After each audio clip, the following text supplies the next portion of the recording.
for the musicians, for the organizations, for the composers and the librettists. They're not bridges, they're batteries. And that's what these pieces are. They're charged. And you can use the voltage of that cultural charge to come over here, where I am dignified and I am alive. And we can make a map of that life, of those lives, of that dignity. And doing it is mad hard, because it's not necessarily in our country's DNA to do this work. And it's not necessarily in our organization's genetics to do this work, to move beyond the symbol, beyond the gestural, beyond the symbolic. But doing it this way makes us all better. Not like all better like we're healed, not all better like we've arrived, but it makes us all grow a little bit towards that culturally equitable future. It is a mutant strain in our own DNA.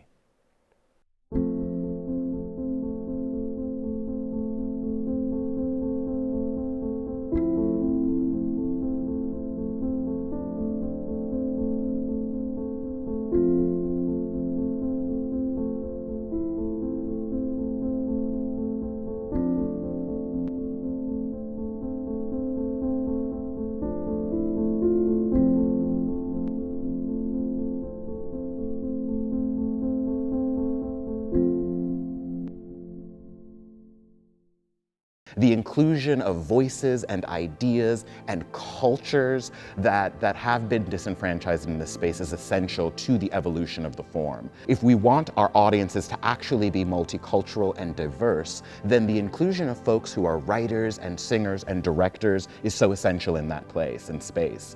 So the disruption that you talk about, I think, is so fundamental. Because it's not only about saying we are here, we are present, we participate in this form, but more importantly, we are transforming this form, the way that Black people in this world have always done. So it's really exciting to be here and see a new, younger generation doing that work.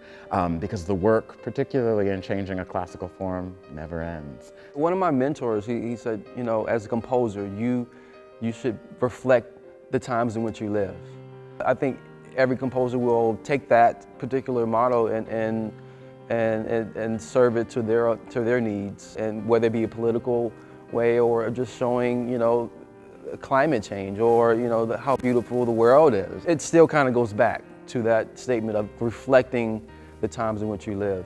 It really became this relationship of responsibility, and I feel the same way about the stories. That's why I use an ethnographic method to create these pieces, because I feel like I am a carer of our stories. I am almost like a birth worker or a birth keeper.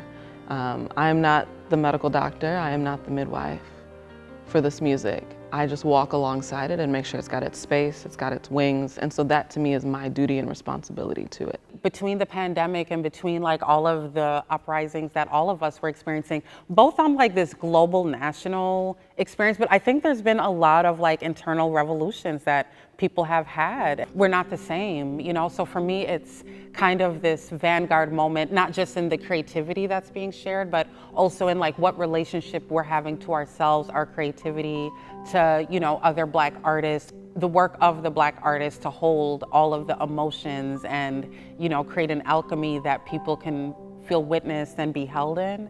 And at the same time, as Black artists, we don't always get to like nurture and love on each other or receive it ourselves. And when you're an artist, this is the currency that you have.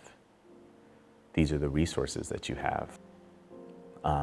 As opposed to like turning around in circles wondering what might I do? What can I do? I don't have time,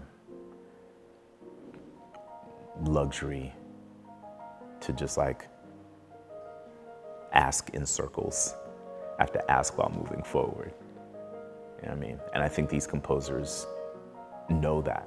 They feel that. They took that responsibility. They're accountable to themselves as artists, to these individuals, but also to a broader kind of ancestral debt. I'm not a wealthy man, but I am culturally affluent.